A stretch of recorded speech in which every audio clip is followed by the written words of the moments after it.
그대에게 한 가지 물어보겠소. 평생 한 번도 꺼내지 못한 말이 있어? 형제에게 받은 상처, 부모님 부양하면서 느낀 억울함, 상속 문제로 등 돌린 피부치, 혹은 수십 년째 연락 한 번 없이 남보다 못한 사이가 되어버린 형이나 동생이 있어? 이 이야기를 듣고 계신 분들 중 많은 이가 지금 고개를 끄덕이고 계시리라 믿소. 형제라는 존재. 어릴 때는 한 이불 덮고 자고 밥 한 그릇 나눠 먹던 사이였어. 그런데 세월이 흐르고 보니 그 가까웠던 거리가 어느새 아득히 멀어져 있지 않소? 오늘 내가 그대에게 이야기를 하나 들려드리려 하오. 우리 세대가, 그러니까 50년 넘게 살아오면서 형제와 함께 웃고 울고 다투고 멀어졌던 그 모든 것에 대한 이야기요. 어쩌면 이 시간이 오랫동안 마음 한구석에 묻어두었던 감정을 꺼내보는 계기가 될 수도 있겠소. 끝까지 함께해 주시겠소? 그대 세대는 형제가 참으로 많았소. 넷, 다섯은 기본이고 여섯, 일곱 형제도 드물지 않았지요. 좁은 방에서 다닥다닥 붙어 자고 밥상에 둘러앉으면 젓가락이 번개처럼 오갔소. 반찬 하나 더 집으려면 눈치를 봐야 했고 새 옷이라는 것은 마지만 입는 것이었소. 동생들은 늘 위에서 물려받은 옷을 입었고 그것이 당연한 줄 알았소. 그때는 그것이 삶이었소. 모두가 가난했고 모두가 힘들었으니까요.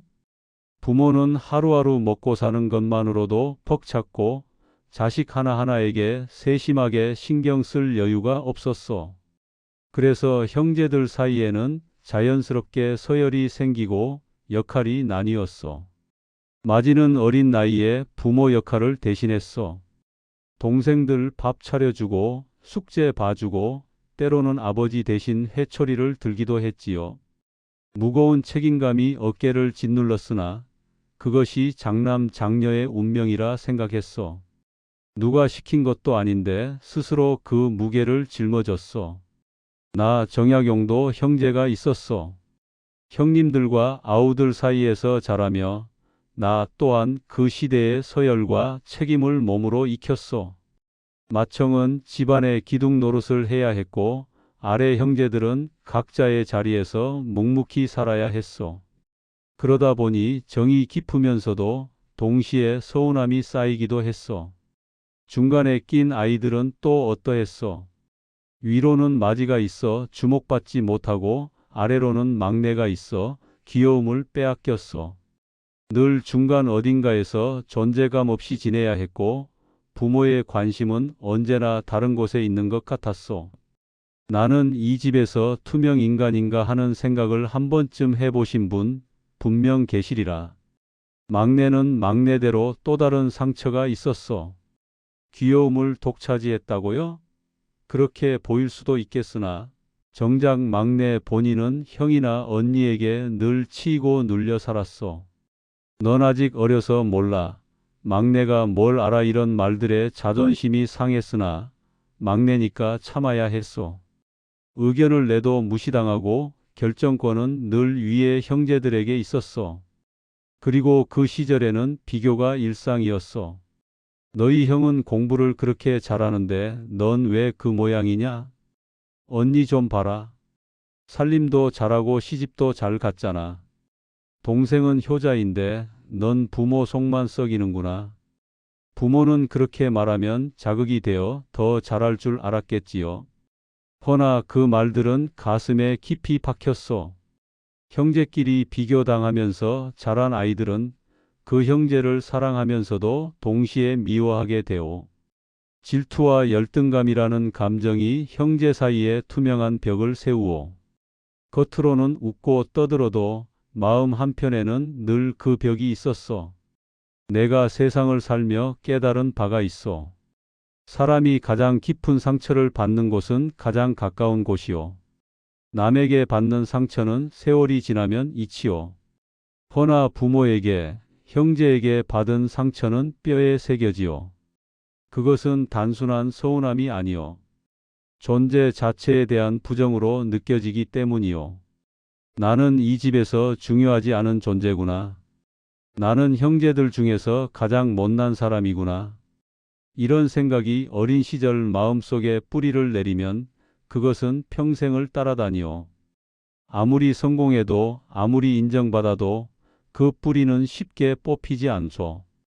특히 그대 세대는 참는 것이 미덕이었어.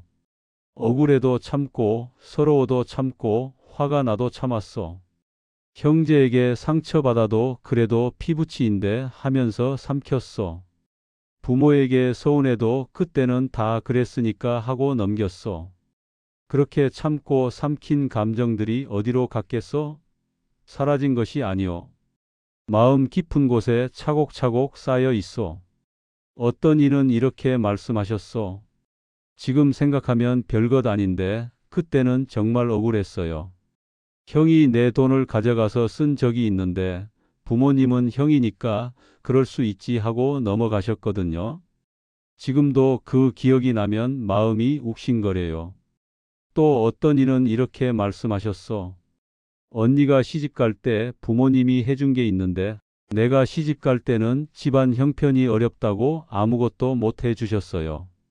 언니한테 뭐라 할 수도 없고 부모님께 원망의 말씀을 드릴 수도 없고 그냥 혼자 삭혔죠. 근데 그게 아직도 가슴에 있어요. 이런 상처들은 작아 보여도 결코 가볍지 않죠. 수십 년이 지나도 문득문득 떠오르고 그때마다 마음이 아리오. 형제라서 더 그렇죠. 남이었으면 그냥 잊고 살 텐데 형제이기 때문에 잊을 수가 없으오. 명절마다 얼굴을 보고 경조사마다 마주치니까요. 내가 그대에게 전하고 싶은 말이 있어. 그 상처들 별것 아닌 것이 아니오. 그대가 받은 고통은 진짜였어. 그리고 그것을 수십 년간 품고 살아온 그대의 마음도 진짜요. 부정하지 마시오. 그때 어린 그대는 정말로 아팠던 것이요. 다만 부모도 형제도 그들 역시 완전하지 못한 사람이었다는 것을 알아야 하오. 그들이 그대를 일부러 아프게 하려 한 것은 아니었을 거요. 다만 힘들고 부족해서 그렇게밖에 할 수 없었던 것이요. 그것이 변명이 되지는 못하오. 허나 이해의 실마리는 될 수 있어. 그대의 마음 한켠에 남은 오래된 멍. 그것을 당장 지울 수는 없수어. 허나 그것이 있다는 것을 인정하는 것, 그것이 첫 번째 걸음이요.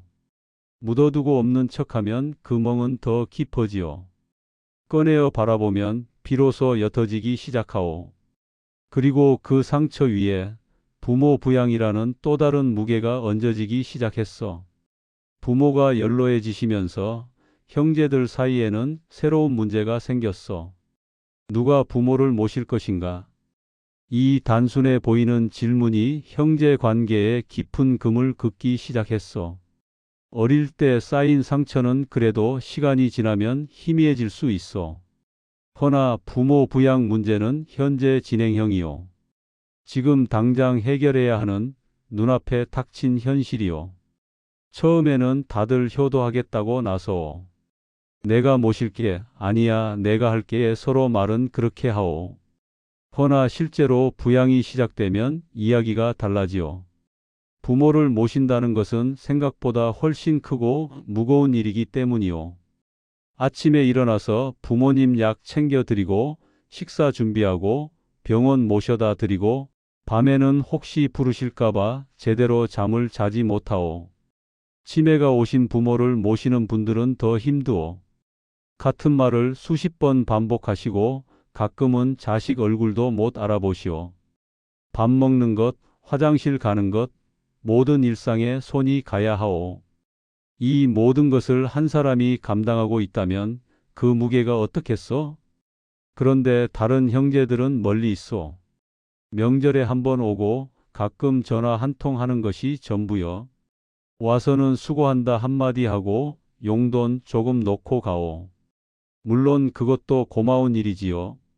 허나 매일 부모 곁에서 모든 것을 감당하는 사람 입장에서는 그것이 충분하지 않소. 형은 서울에서 잘 벌면서 왜 부양비도 제대로 안 보내는 거야? 언니는 멀리 시집 갔다고 아예 빠지는 거야? 동생은 바쁘다는 핑계로 얼굴도 안 비치네. 이런 생각들이 마음에 쌓이요. 처음에는 그래도 형제니까 하고 참소. 허나 1년, 2년 시간이 지나면서 원망이 깊어지요. 나는 내 삶을 포기하다시피 하면서 부모를 모시는데 다른 형제들은 자기 삶만 챙기고 있다는 생각이 드오. 그리고 그 원망은 어느 순간 폭발하오. 보통은 돈 문제와 함께 터지지요. 병원비 좀 나눠서 내자 하면 나도 형편이 어렵다는 답이 돌아오오. 간병비라도 좀 보태라 하면 내가 같이 사니까 그 정도는 해야지라는 말이 돌아오오. 이런 대화가 오갈 때마다 가슴에 불이 붙어 억울하고 분하오. 그 분노가 형제를 향하게 되오. 반대 입장도 있어. 멀리 사는 형제 입장에서는 또 다른 어려움이 있어. 가까이서 모시지 못하는 죄책감, 무언의 압박, 그리고 자기 가정도 챙겨야 하는 현실. 돈을 보내도 이것밖에 안 되냐는 눈치가 느껴지고 가끔 방문해도 왜 이제 왔냐는 분위기가 느껴지요. 난들 부모님 안 모시고 싶어서 이러는 게 아니야. 내 사정도 있는 거야. 이렇게 말하고 싶으나 말하면 더 큰 싸움이 될 것 같아서 그냥 참소.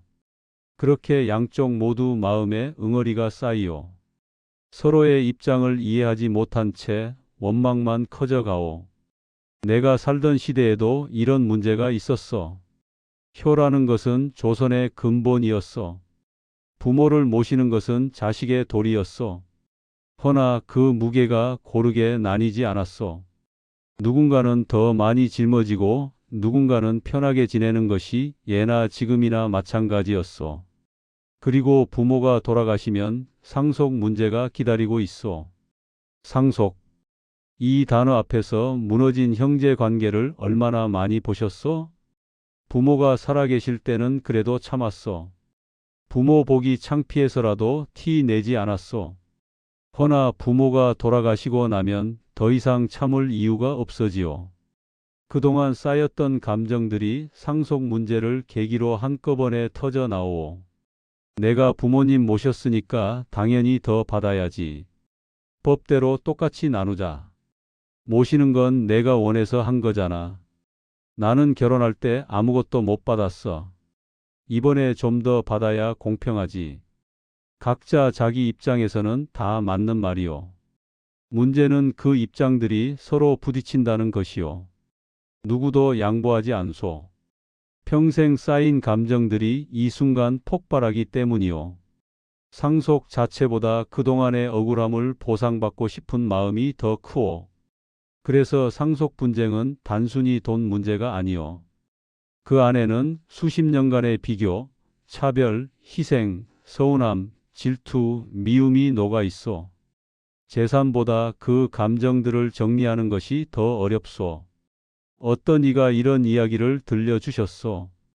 아버지 돌아가시고 상속 때문에 형이랑 10년 넘게 연락 안 하고 살았어요. 솔직히 재산이 큰 것도 아니었어요. 그런데 형이 하는 말이 너무 억울했던 거예요. 내가 뭘 했다고 똑같이 받으려고 하냐고 하더라고요.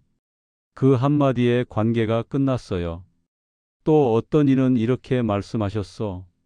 어머니 유산 정리하면서 자매들이랑 다 멀어졌어요. 언니는 자기가 다 챙겼다고 생각하고 동생은 자기가 손해봤다고 생각하고 저는 가운데서 이러지도 저러지도 못하고 결국 지금은 명절에도 안 만나요. 이게 뭔지 모르겠어요. 부모 세대는 자식들이 우애 있게 지내길 바라셨어.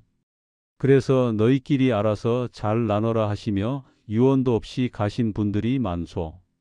혹은 똑같이 나눠라 하셨으나 그 똑같이가 얼마나 다르게 해석되는지는 생각지 못하셨어. 부모의 선의가 자식들의 갈등을 부른 것이요. 내가 그대에게 권하고 싶은 것이 있어. 부모가 아직 살아계시다면 부양과 상속에 대해 미리 이야기를 나누시오. 어렵고 불편한 대화지만 나중에 올 폭풍을 막을 수 있어. 누가 얼마나 부양에 참여할 것인지, 재산은 어떻게 나눌 것인지 구체적으로 정해 두시오. 우리는 피부치니까 알아서 되겠지 하는 생각은 버리시오. 피부치이기 때문에 더 아프고 피부치이기 때문에 더 오래 남소. 미리 정해두면 서운함이 줄어들고 나중에 터질 분노를 예방할 수 있어. 이미 갈등이 생겼다면 한 발 물러서시오. 재산보다 관계가 더 소중하오. 물론 그대의 억울함도 진짜요. 허나 그 억울함을 끝까지 주장하다가 형제를 영영 잃을 수도 있어. 무엇이 더 중요한지 생각해 보시오. 내가 유배 생활을 하며 깨달은 것이 있어. 세상에서 가장 값진 것은 재물이 아니요. 사람이요. 내 곁에 있어주는 사람, 내 안부를 물어주는 사람, 내가 힘들 때 손 내밀어주는 사람. 그것이 진정한 재산이요. 형제는 부모가 그대에게 준 첫 번째 친구요. 그 친구를 돈 때문에 잃는다면 그것이야말로 진정한 손해가 아니겠소? 세월이 흐르고 형제들은 각자의 삶을 꾸리기 시작했어. 결혼을 하고 아이를 낳고 가정을 이루면서 자연스럽게 거리가 멀어졌어. 예전에는 매일 얼굴을 맞대고 살았는데 이제는 1년에 몇 번 만날까 말까 하게 되었어. 처음에는 그것이 자연스러운 변화라고 생각했어. 다들 바쁘니까, 각자 먹고 살기 힘드니까, 연락 못하는 것도 이해할 수 있으니까. 그렇게 한 달, 두 달, 1년, 2년이 지나면서 형제 사이에 침묵이 쌓이기 시작했어. 침묵은 무서운 것이요. 처음에는 그냥 연락을 안 한 것뿐이었어. 그런데 시간이 지나면서 그 침묵이 점점 무거워지요. 이제 연락을 하자니 어색하고 뭐라고 말을 꺼내야 할지 모르겠어. 별다른 용건 없이 전화하기는 민망하고 문자 한 통 보내기도 주저하게 되오. 내가 왜 먼저 연락해야 해? 걔가 먼저 연락 안 하는데 내가 왜? 이런 생각이 들면서 자존심이 생기오. 연락을 안 하다 보니 서로의 근황도 모르게 되오. 형제가 무슨 일을 하는지, 건강은 어떤지, 자녀들은 잘 크고 있는지. 예전에는 다 알았던 것들을 이제는 하나도 모르오. 남보다도 못한 사이가 되어버린 것이오. 그 사이에 오해도 쌓이오. 형제 사이의 오해는 제3자를 통해 생기는 경우가 많소. 명절에 친척들이 모이면 은근슬쩍 비교하는 말들이 오가오. 너희 형은 잘 산다며? 동생네는 애들 다 서울 대학 갔다더라. 이런 말들이 마음에 걸리오. 혹은 어머니, 아버지를 통해 전해 듣는 말들이 있어. 형이 그러더라. 내가 부모 신경을 안 쓴다고. 동생이 너 욕하더라. 이런 말들이 사실인지 아닌지도 모른 채 가슴에 박히오. 직접 물어보지도 못하고 그냥 속으로 사기오. 그리고 그것이 원망이 되고 서운함이 되고 미움이 되오.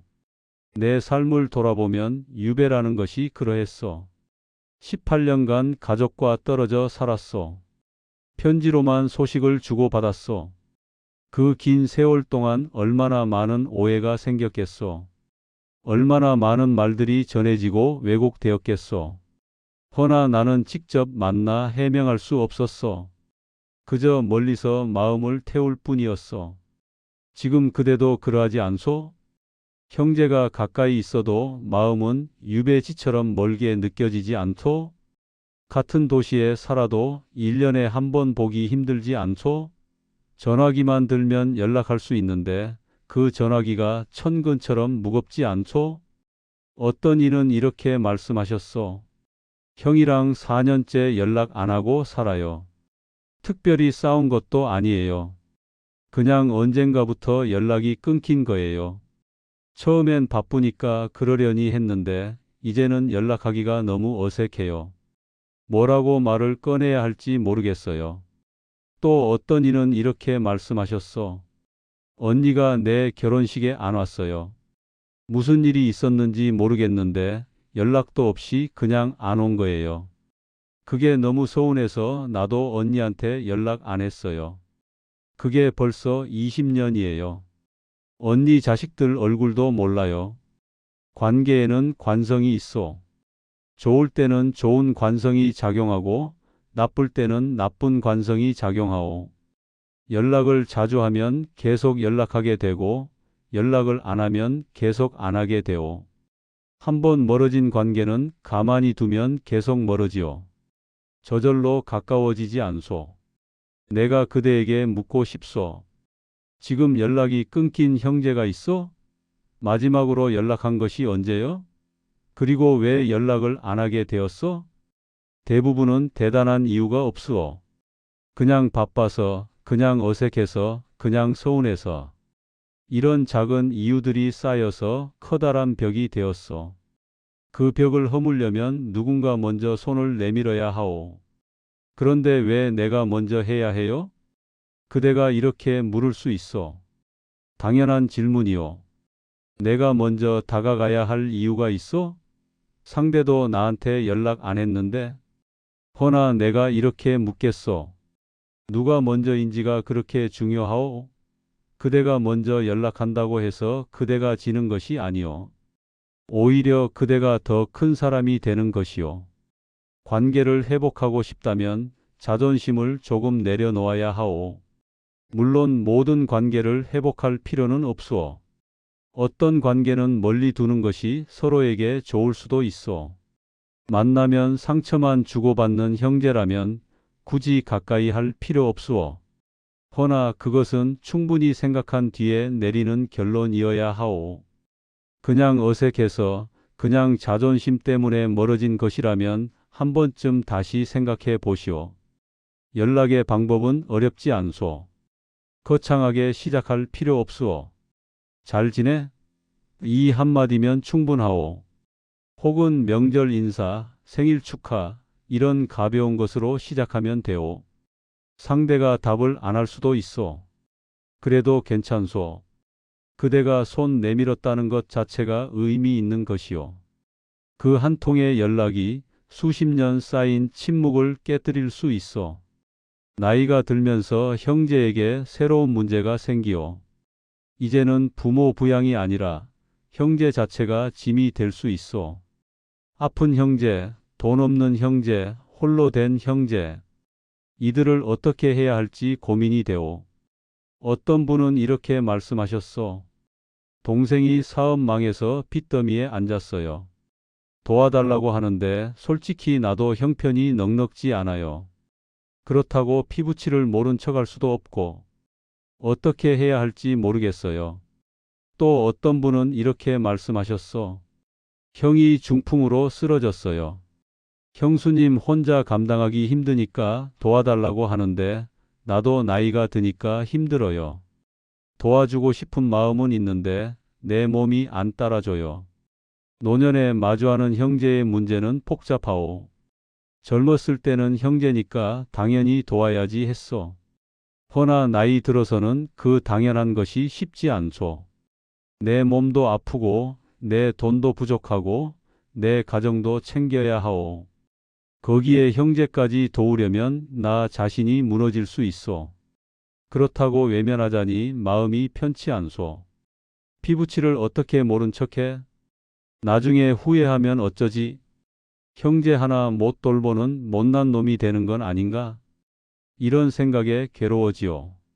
도와주자니 힘들고 안 도와주자니 마음이 아프고 진퇴양난이요. 내가 그대에게 전하고 싶은 지혜가 있어. 정은 지키되 나를 잃지 마시오. 형제를 돕는 것은 좋은 일이요. 허나 그 도움이 그대 자신을 망가뜨려서는 안 되오. 내 건강을 해치면서까지 형제를 돌볼 필요는 없소. 내 가정을 파탄 내면서까지 형제의 빚을 갚아줄 필요는 없소. 그것은 이기심이 아니오. 현명함이요. 비행기 안전 수칙을 아시오? 산소 마스크가 떨어지면 먼저 자기 것을 쓰고 그 다음에 옆 사람을 도우라고 하오. 왜 그런지 아시오? 자기가 먼저 쓰러지면 아무도 도울 수 없기 때문이오. 형제를 돕는 것도 마찬가지요. 그대가 먼저 건강해야 하고 그대 가정이 먼저 안정되어야 하오. 그 기반 위에서 형제를 도울 수 있어. 그 기반 없이 도우려다가는 함께 무너지요. 그래서 도움에도 한계를 정해야 하오. 여기까지는 도울 수 있다. 여기부터는 안 된다. 이 선을 명확히 해야 하오. 그 선을 넘어서 도와달라고 하면 미안하지만 거절해야 하오. 그것이 그대 자신을 지키는 것이고 결과적으로 더 오래 형제를 도울 수 있는 방법이요. 물론 선을 걷는 것이 마음 편한 일은 아니요. 내가 너무 매정한 건 아닐까? 형제가 어려운데 이것밖에 못 해주다니. 이런 죄책감이 들 수 있어. 허나 그 죄책감에 휩쓸려서 무리하면 안 돼요. 그대가 할 수 있는 만큼 하면 돼요. 그것으로 충분하오. 또 한 가지 중요한 것이 있어. 형제를 도울 때는 기대를 버려야 하오. 내가 이렇게 도와줬으니까 고마워해야지. 언젠가 갚아주겠지. 이 정도 했으면 충분히 인정받아야지. 이런 기대를 품으면 실망하게 되오. 도움을 받는 형제가 항상 고마워하지는 않소. 오히려 당연하게 여기거나 더 요구하거나 심지어 원망하기도 하오. 인간이란 그런 존재요. 기대가 있으면 서운함이 생기오. 내가 얼마나 도와줬는데 고맙다는 말 한마디 없어? 나는 이렇게 희생하는데 저 사람은 왜 저래? 이런 생각이 들면 도움이 짐이 되오. 그리고 관계가 오히려 나빠지요. 그러니 도움은 그냥 주는 것이요. 받는 사람이 어떻게 하든 나는 내 마음으로 한 것이요. 거기서 끝이요. 고마움을 기대하지 말고 보답을 기대하지 말고 그냥 주시오. 그것이 마음 편하게 도우는 방법이요. 내가 유배지에서 배운 것이 있어. 사람에게 너무 많이 기대하면 안 돼요. 기대가 크면 실망도 크오. 특히 가까운 사람일수록 기대를 줄여야 하오. 가까우니까 더 잘해줄 거라고 생각하지만 실제로는 가까운 사람이 더 함부로 대하기도 하오. 형제라고 해서 늘 고마워하고 늘 잘해주는 것이 아니요. 형제도 결국 사람이요. 이기적일 때도 있고 무심할 때도 있고 상처를 줄 때도 있어. 그것을 인정하고 받아들이면 마음이 편해지요. 도움과 거리두기 사이에서 균형을 찾으시오. 너무 가까이 하면 서로 지치고 너무 멀리 하면 정이 끊기오. 적당한 거리에서 적당한 도움을 주면서 적당한 관계를 유지하는 것. 그것이 노년의 형제 관계를 지키는 지혜요. 이제 마지막 이야기를 하려 하오. 그대의 가슴 속에 아직 꺼내지 못한 말이 있어? 형제에게 하고 싶었으나 하지 못한 말, 사과하고 싶었으나 차마 입에 담지 못한 말, 고맙다고, 미안하다고, 보고 싶다고. 이런 말들이 수십 년째 가슴에 묻혀 있지 않소? 우리 세대는 감정을 표현하는 것에 익숙하지 않소. 사랑한다는 말 부끄러워서 못했어. 미안하다는 말 자존심 때문에 못했어. 고맙다는 말 당연한 것처럼 여겨서 안 했어. 그렇게 표현하지 않은 감정들이 쌓이고 쌓여서 지금은 너무 무거워져 버렸어. 어떤 분은 이렇게 말씀하셨어. 어릴 때 형한테 정말 못되게 굴었어요. 형이 다리를 다쳤을 때 일부러 안 도와준 적도 있어요. 지금 생각하면 너무 부끄러워요. 사과하고 싶은데 60이 넘어서 무슨 사과를 해요. 그래서 그냥 속으로만 미안해하고 있어요. 또 어떤 분은 이렇게 말씀하셨어. 언니한테 정말 고마워요. 어릴 때 내가 아프면 언니가 다 챙겨줬거든요. 부모님보다 언니가 더 엄마 같았어요. 그런데 그 고마움을 한 번도 제대로 말한 적이 없어요. 당연하게만 받았어요. 지금이라도 말하고 싶은데 어떻게 해야 할지 모르겠어요. 평생 묻어둔 말들. 그것을 꺼내는 것이 왜 이렇게 어려울까요? 가까운 사이일수록 더 어렵소. 매일 보는 사이보다 오랫동안 안 본 사이가 더 어렵소. 시간이 지날수록 그 말들은 점점 더 무거워지요. 내가 그대에게 권하고 싶은 것이 있어. 너무 늦기 전에 말하시오. 물론 쉽지 않다는 것을 알소. 수십 년간 묻어둔 말을 꺼내는 것이 얼마나 어색하고 부끄러운지 알소. 허나 그 말을 영영하지 못하고 후회하는 것보다는 낫소. 사람은 언제 어떻게 될지 모르오. 건강하던 형제가 갑자기 쓰러질 수 있어. 어제까지 멀쩡하던 형제가 오늘 떠날 수도 있어. 그때 가서 후회해 봐야 소용없어. 왜 살아있을 때 한마디 못했을까 하고 평생 자책하게 되오. 내가 유배지에서 형님 소식을 들었을 때가 그러했어. 편지로만 소식을 주고받다가 어느 날 형님이 세상을 떠났다는 소식을 들었어. 직접 가서 얼굴 한번 못 보고 하고 싶은 말 한마디 못하고 그렇게 이별했어. 그 후회가 얼마나 컸는지 아시오? 그러니 지금 할 수 있을 때 하시오. 거창하게 할 필요 없으오. 전화 한 통이면 되오. 형, 잘 지내? 이 한마디로 시작하면 되오. 그리고 자연스럽게 이어가시오. 그때 일 있잖아. 아직도 미안해. 혹은 언니, 어릴 때 고마웠어. 이 정도면 충분하오. 상대가 어떻게 반응할지는 중요하지 않소. 그대가 하고 싶은 말을 했다는 것, 그 자체가 중요하오. 상대가 받아들이든 안 받아들이든 그대의 마음은 가벼워지오. 가슴속에 묵혀두었던 무거운 짐을 내려놓는 것이오. 허나 한 가지 명심할 것이 있어. 화해를 강요하지 마시오. 내가 사과했으니까 너도 뭔가 해야지. 내가 이렇게 나왔으니까 우리 이제 좋은 사이 되자. 이런 기대를 품으면 안 돼요. 그대가 마음을 전하는 것과 상대가 받아들이는 것은 별개의 일이요. 그대는 그대의 몫을 하면 돼요. 상대의 반응은 상대의 몫이요. 어쩌면 상대는 준비가 안 되어 있을 수 있어. 그대가 용서했다고 해서 상대도 그대를 용서하는 것은 아니요. 그대가 미안하다고 해서 상대의 상처가 바로 아무는 것도 아니요. 시간이 필요할 수 있어. 그 시간을 기다려 주시오. 그리고 만약 관계 회복이 어렵다면 그것도 받아들이시오. 모든 관계가 다 회복되는 것은 아니요. 어떤 상처는 너무 깊어서 아물지 않소. 어떤 관계는 이미 너무 멀어져서 돌이킬 수 없으오. 그것을 인정하는 것도 지혜요. 그럴 때는 마음속으로 정리하시오. 나는 내 몫을 다했다. 사과할 것은 사과하고 고마움은 전했다. 이제 후회는 없다. 이렇게 마음을 정리하면 비록 관계는 회복되지 않더라도 그대의 마음은 편해지요. 그것이 진정한 마무리요. 내가 마지막으로 전하고 싶은 말이 있어. 형제는 부모가 그대에게 준 선물이요. 함께 자라고 함께 추억을 나누고 함께 늙어가는 존재요. 그 존재가 가끔은 짐이 되고 상처가 되고 고통이 되기도 하오. 허나 동시에 위로가 되고 힘이 되고 기쁨이 되기도 하오. 그 양면성을 받아들이시오. 형제 관계가 완벽할 수는 없으오. 상처도 있고 서운함도 있고 미움도 있어.